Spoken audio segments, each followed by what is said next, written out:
Hello one and all, this is Hybridsteel. Thank you very much for joining me in today's video. Today we're going to be looking at Endzone, A World Apart. And I want to say a massive thank you very much to Whisper Games and Gently Mad Studios for actually allowing me to have a code for this game, because in fairness, I didn't think I'd get this one. And the reason why is just because this game is, I mean, there's 20 quid on Steam. This is an expensive game in the whole grand scheme of things. This is the first time I've had a game like this. So it's a city builder, post-apocalyptic, and we're going to get into this now. So first off, I would advise going through the tutorial. I spent 3 hours doing the tutorial and still didn't finish it. And that's mainly because I'm a little bit slow. But it's a good way of knowing the game, let's put it that way. Survival mode is literally we're going to be dumped in the middle of a wilderness somewhere and we have to survive. So you expand your city and so on and so forth. And obviously scenarios, there are 10 scenarios in this game. It almost teaches you how to play the game at the same time. Gives you things to aim for. But we're going to take a look at survival mode, because survival mode is, well, how you play the game. So I'm just going to have play a well-balanced but equally challenging game around using neutral settings. So yeah, that's fine. I can deal with that. That's full game. Now we get to build our map. Right, so I'm going to keep with a large map size because we can. We can change the amount of mountains we have, number of lakes we have, number of forests, ruins, and so on and so forth. So this is going to be our main source of water and fishing, because you can go fishing for food. And now we get to choose our name. Rattler. I can't guarantee that. Withergate. That sounds like a cemetery. Okay, I'm just going to call it Rusthaven. There we go, Rusthaven. Way! Alright, okay, so let's pause, because we get a good lay of the land as we're looking around. This is where we're going to be starting. Let me just move the map so I'm more inclined of... I look at things as a grid, so it's like left and right and grid sort of here and there and there. As you can see, there's a lot of scrap around us. I mean, there's like little villages, we've got a lake, and we've got this dirty great place next to us. I mean, that's big. I mean, we're here. There's a train station there we can take apart. There's a missile silo here. Nice. I think that actually might be a vault. It's either a vault or it's a missile silo. Interesting. We're going to have to scrap into that, I think. But, yeah, I think we're doing... Hello. An interesting location. There you go. Mark for salvaging. So I suppose we can Oh, okay. Give me a sec. Where's that missile silo? Mark for salvaging. Do you really want to mark this location for salvaging through a scrapyard? The ruin will no longer be explorable. We can explore these. That's pretty cool. Okay, train stations I can't. But how's the... Interesting location. All right. We can start exploring things. Oh, I didn't even know that. Right. I suppose that would have been covered after 3 hours of tutorial. I didn't get that far. Alright, so first off what we need to do is we need to work on water. So water is the first thing we need to explore. So we need to come over here. We need to build a jetty. If you go through the tutorial, it tells you to build a jetty. If you don't go through the tutorial, build a jetty. There we go. So we're going to build a jetty. We need a couple of people known as builders, so we're going to get 3 of those in there, and we are just going to build. So there we go, we've got a jetty. So the jetty is basically used for, let me just slow down time. We're going to pause time and have a chat quick. The jetty is used for bringing water from a lake or, you know, anywhere, and then putting it into something. So we need to build our cistern. So if we build our cistern here, and yeah, okay, all this land is radiated and it sucks, I completely agree, but it just means that we can now get some water going, which is what we need. Okay, going to pause time a sec. I'm going to explain what's just about to happen. Alright, so this is the cistern. We need people to gather water for us. Okay, so I'm going to have 3 people gathering water for everybody. So what they'll do is they'll walk from here to there, backwards and forwards, constantly, over and over again, gathering water, putting water in, gathering water, putting water. That's their entire job. Okay, that's their life. Alright, so the next thing we need to start focusing on is building stuff. So we're going to need a woodcutter and a scrapyard. So we're going to get enough stuff to actually build stuff. Well, obviously, we're also going to have trouble like housing as well. Now, I don't want to put my housing right next to everything. The reason why is because if you put it next to everything, then it just becomes more and more sort of like, yeah, I've got this stuff to do and this stuff to do, and I don't want to do that. So what I want to do is this place here, right next to the lake, all of this, I think we're going to turn this into a housing area over time. Okay, so we've got a couple of houses. Alright. So now we're going to have to start focusing on food. Obviously, because food is a big thing, we need food. So the first main way of getting food in is to build one of these. And this is a fishing hut. And what we're going to do with the fishing hut is we're going to build the fishing hut so we've got a good supply of food coming in. That's what we need to do. So this is literally the main sort of like area that I'm going to be building constantly. I'm just going to try and build an entire housing area within this bit here. There we go. There's our fishing rack. Oh yeah. Right, let's get a fisher going. Yeah, we now got someone fishing. So now we've got food coming in. Okay. So now we're going to pause time again. As you can see, now I'm getting this like little thing down here that says I need six people homed. So what I do is I'm going to get some more cabins. Going to rotate them so they're all facing the same way because I'm a little bit like that.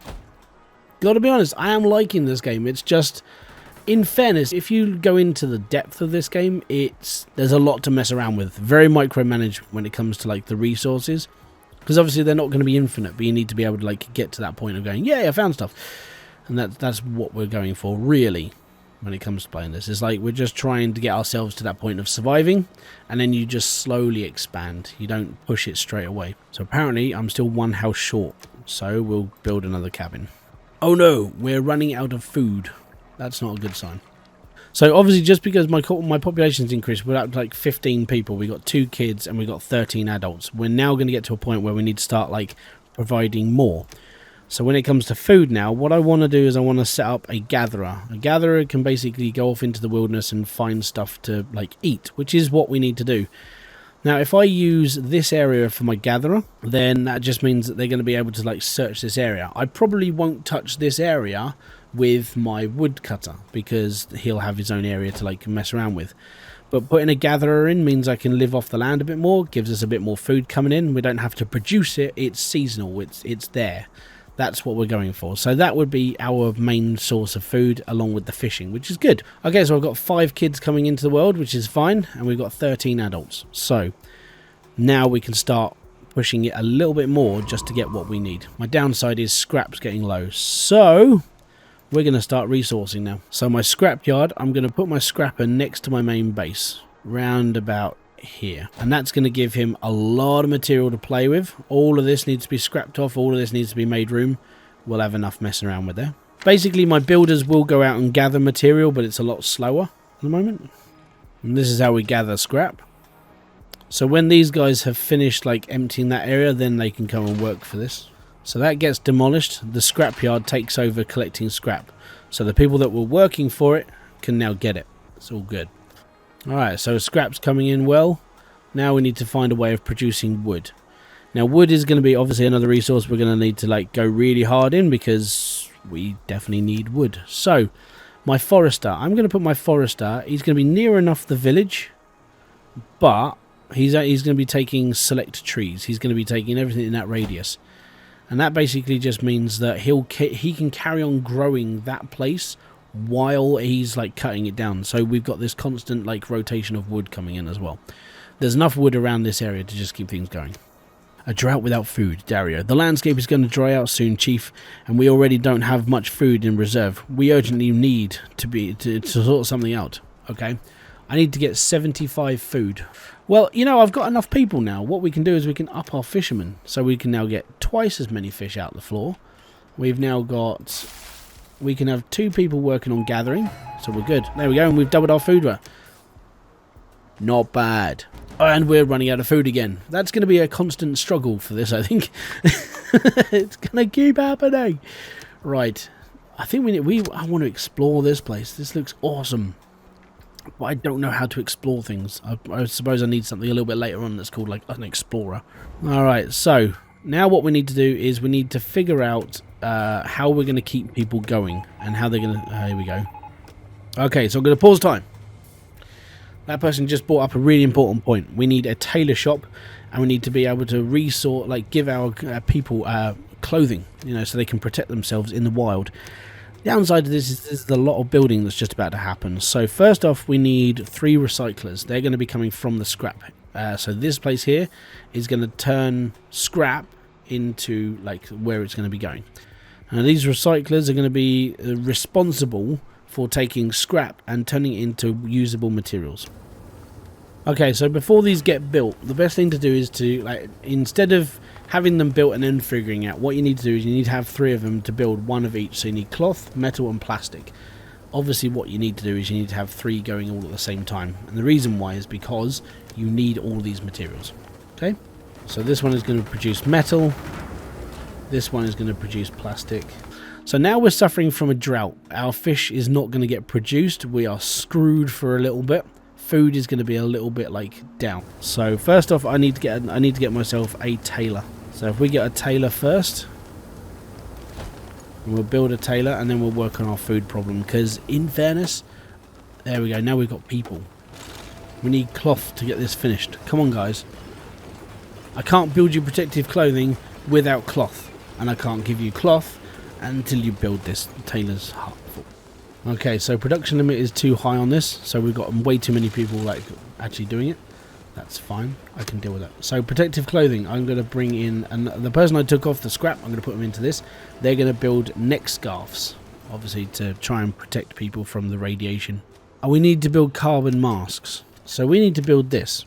We don't have coal. See, this game is, if you build one thing, you have to build 3 other things, and that's a big thing. Right, okay.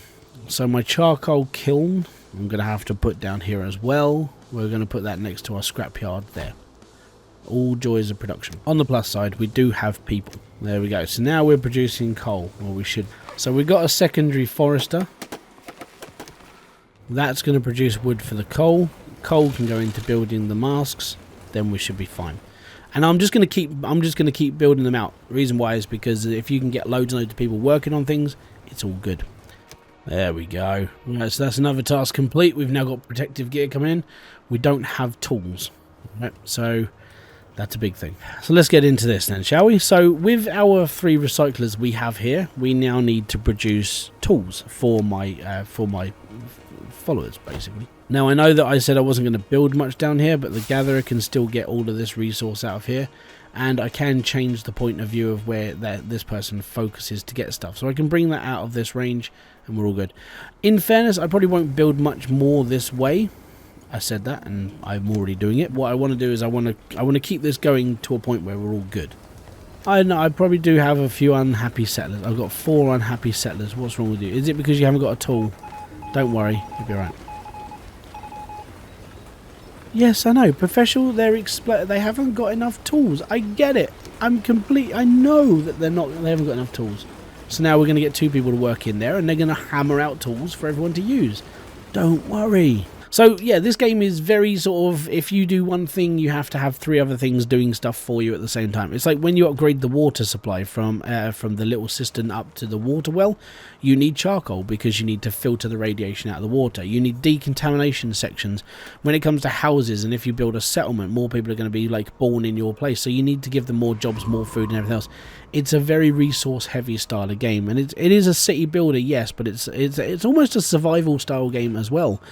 And the reason why is just because of what you've got to do in this game to survive. You've got to basically flood everything and be happy doing everything.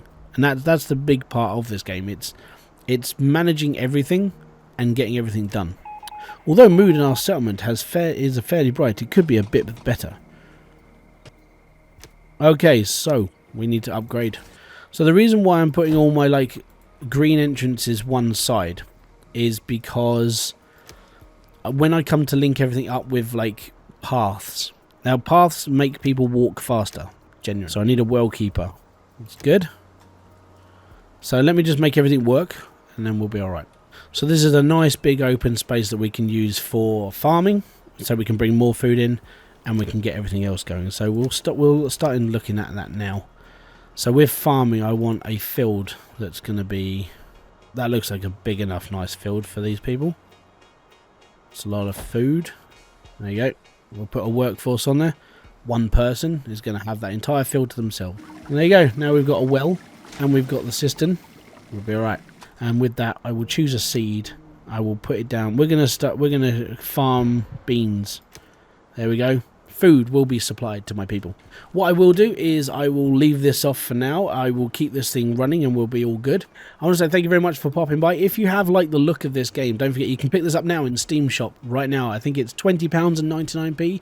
But again, I want to say thank you very much for Gently Mad Studios for giving me the opportunity to play this game. Thank you very much to Whisper Games for even considering me for having a key for this game. It's an amazing game, and I'm not saying that just because I got given this game for free.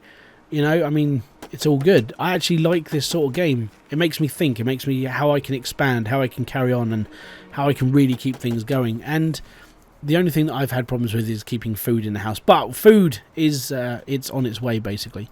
So, guys, thank you very much for joining me. This has been Hybridsteel. If you have liked this video, don't forget to hit the like, subscribe, and notification button below for all of the updates. And I'll be back here with a brand new video, live stream, or whatever else I do on this channel.